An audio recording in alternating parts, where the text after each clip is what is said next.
अय्यार नगर गांव में सूरज डूब चुका था। लोग डर के मारे अपने अपने घरों के दरवाजे बंद कर रहे थे। बुजुर्ग बच्चों को समझा रहे थे, बेटा गलती से भी घर की खिड़कियां या दरवाजे मत खोलना वरना मारे जाओगे। उसी समय राइस्टार अपना ऑफिस का काम खत्म करके गांव वापस आ रहा होता है। तभी उसकी माँ हाथ में डंडा लिए आती है और चिल्लाते हुए कहती है, राइस्टार बेटा, तुझे पता नहीं है कि आज अमावस्या की रात है? तो तूने इतनी देर क्यों लगा दी? चल जल्दी घर चल वरना वो आ जाएगी। राइस्टार बिना कुछ बोले चुपचाप अपनी माँ के पीछे घर की ओर चल पड़ा। रास्ते में चलते हुए उसने देखा कि लोग डर के मारे अपने घरों की खिड़कियां और दरवाजे बंद कर रहे थे। राइस्टार के दिल में अनेक सवाल जन्म ले चुके थे, लेकिन वह चुप रहा और अपनी माँ के पीछे पीछे चलता हुआ घर पहुंचा और अंदर जाकर सो गया। अगले दिन ऑफिस से आते समय राइस्टार घर जाने के बजाय सीधे अपने जिगरी दोस्त ज्ञान के घर गया और दरवाजे पर खड़ा होकर आवाज लगाने लगा। आवाज सुनते ही ज्ञान बाहर आया और बोलने लगा, क्या हुआ राइस्टार, क्यों गला फाड़ रहे हो? राइस्टार बोला, मुझे तुझसे कुछ जरूरी बात करनी है, जल्दी मेरे साथ चल। इतना सुनते ही ज्ञान बाइक पर बैठा और दोनों भाई बाइक लेकर अज्जू के ढाबे पर पहुंच गए। चाय की चुस्की लेते हुए ज्ञान बोला, जल्दी बोल, क्यों बुलाया है तूने मुझे? राइस्टार कमती आवाज में बोला, भाई यार, हमारे गांव में हर अमावस्या की रात को ऐसा क्या होता है कि लोग डर के मारे अपने घरों के दरवाजे बंद करके घरों में दुबक जाते हैं। ज्ञान कुछ बोल पाता उससे पहले ही अज्जू बोल पड़ा, हमारे गाँव के बड़े बड़ों का कहना है कि पास के जंगल में एक प्राचीन मंदिर है और वहाँ एक सुनहरी मूर्ति रखी रहती है और हर अमावस्या की रात को वह मूर्ति जीवित हो जाती है और पूरे गांव में घूमने लगती है और जो भी उसे देखता है, जहां उसके पास जाता है, वह भी उसी मूर्ति में बदल जाता है। ये सब सुनकर राइस्टार की जिज्ञासा और भी बढ़ जाती है और वह कहता है, क्यों ना आज शाम हम खुद चलकर देखें कि गांव वालों की बात में कितना सच है और कितना झूठ। अज्जू मना करता है और वह कहता है, नहीं नहीं, मैं नहीं जाना चाहता वहाँ, मेरे छोटे छोटे बच्चे हैं। लेकिन राइस्टार और ज्ञान के जिद करने पर आखिरकार अज्जू मान ही जाता है और जैसे ही अंधेरा गहराता है, तीनों दोस्त हाथ में डंडे लेकर उस मंदिर की ओर निकल पड़ते हैं। कुछ देर चलने के बाद तीनों उस मंदिर के पास पहुंच जाते हैं और सामने का नजारा देखकर तीनों सन्न रह जाते हैं। सामने वही मूर्ति रखी होती है और उसके अगल बगल ढेर सारा सोना होता है। सोना देखकर तीनों की आंखों में लालच जाग उठता है। राइस्टार कहता है, जाओ जाकर सारा सोना लूट लो। अज्जू और ज्ञान सीधे जाकर सोना लूटने लगते हैं। तभी एक जोरदार चीख के साथ वह मूर्ति गायब हो जाती है। यह सब देखकर राइस्टार डर जाता है और कहता है, सोने को छोड़ो और अपनी जान बचाकर भागो। तीनों भाई वहाँ से अपनी जान बचाकर गाँव लौट आते हैं। अगली सुबह जैसे ही राइस्टार अपनी ऑफिस के लिए बाइक से जा रहा होता है, तभी उसे रास्ते में बहुत भीड़ दिखाई देती है। राइस्टार बाइक रोकता है और पास जाकर देखने लगता है। सामने का नजारा देखकर उसके पैरों तले जमीन खिसक जाती है। सामने अज्जू उसी सुनहरी मूर्ति में बदला खड़ा होता है और उसके पास ही ढेर सारा सोना पड़ा होता है। राइस्टार वहीं घुटनों के बल गिर जाता है और अपने आप को कोसने लगता है।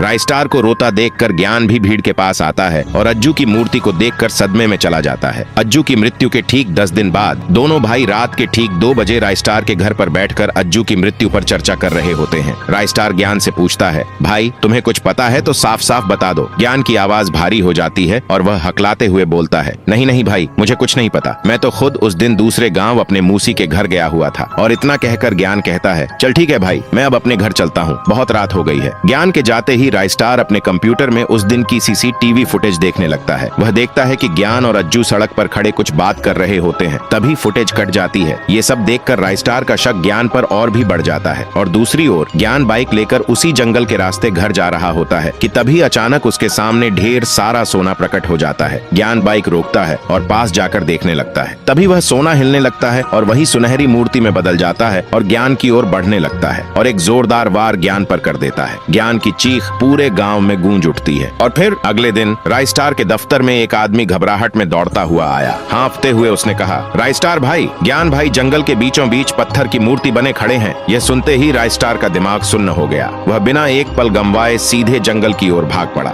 वहां पहुंचकर राइस्टार ने देखा कि ज्ञान अब पूरी तरह से एक सुनहरी मूर्ति में बदल चुका था। उस मूर्ति के चारों ओर ढेर सारा सोना बिखरा पड़ा था। राइस्टार की आंखों से आंसू बह निकले। वह रोते हुए बोला, भाई तुम मुझसे कुछ तो छुपा रहे थे भाई। उस दिन के बाद से राइस्टार ने अपना दफ्तर बंद कर दिया और ज्यादातर समय वह घर पर ही रहने लगा। एक दिन उसे मजबूरन दूसरे गाँव जाना पड़ा। उसने जाते जाते अपनी माँ से कहा, माँ रात होने से पहले मैं घर आ जाऊंगा, तुम दरवाजा बंद करके सो जाना। इतना कहकर राइस्टार वहां से चला गया। राइस्टार के जाते ही उसकी माँ ने दरवाजा बंद किया और अंदर जाकर सो गई। जैसे ही राइस्टार गांव के बाहर गया, वह मूर्ति फिर गांव में प्रकट हो गई और जीवित होकर लोगों को मूर्ति में बदलने लगी। तभी वह राइस्टार के घर के बाहर जाकर राइस्टार की आवाज निकालते हुए बोली, माँ मैं घर आ गया हूँ, दरवाजा खोलो। जैसे ही राइस्टार की माँ ने दरवाजा खोला और बाहर आई, उस मूर्ति ने कुछ मंत्र पढ़े और उसे उसे भी मूर्ति में बदल दिया। फिर वह हंसती हुई वहाँ से गायब हो गई। अगली सुबह जब राइस्टार घर आया तो दरवाजे पर अपनी माँ की मूर्ति देखकर दंग रह गया और रोते हुए बोला, क्यों ये मूर्ति मेरे ही पीछे पड़ी है? लगता है अभी मुझे ही इसका रहस्य सुलझाना होगा। और फिर जैसे ही अगली अमावस्या की रात आई, राइस्टार सीधे उस मंदिर के पास गया और गुस्से में घबराते हुए बोला, तू क्यों मेरा पीछा कर रही है और क्यों गांव वालों को मूर्ति में बदल रही है? ऐसा क्या बिगाड़ रखा है तेरा गांव वालों ने? तभी वह मूर्ति जीवित हो गई और रोते हुए अपनी कहानी सुनाने लगी। बहुत समय पहले मैं इसी गांव में रहती थी। मेरी एक बहुत बड़ी सोने की खदान थी। मैं दिन रात उसमें मेहनत करती और सोना निकालती, पर मेरे सोने पर गांव के सबसे खूंखार आदमी पुष्पा की नजर पड़ गई। उसने अपने लोगों के साथ योजना बनाकर मुझे मेरी ही खदान में मरवा दिया और सारे सोने पर कब्जा कर लिया। और पास खड़े गांव वालों में से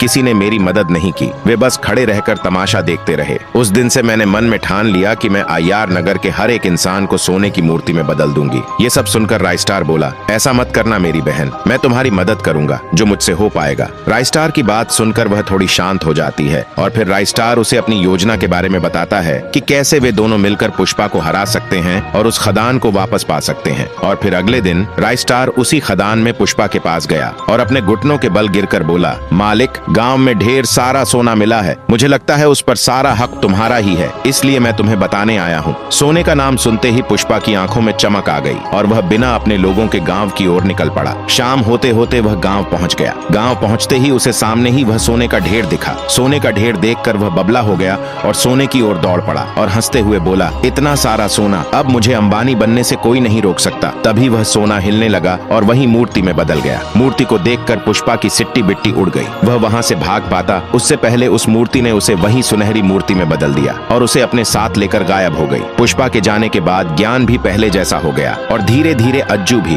और धीरे धीरे पूरा गांव भी पहले जैसा हो गया और उस खदान का नया मालिक बन गया। स्टारों का स्टारो राइस्टार।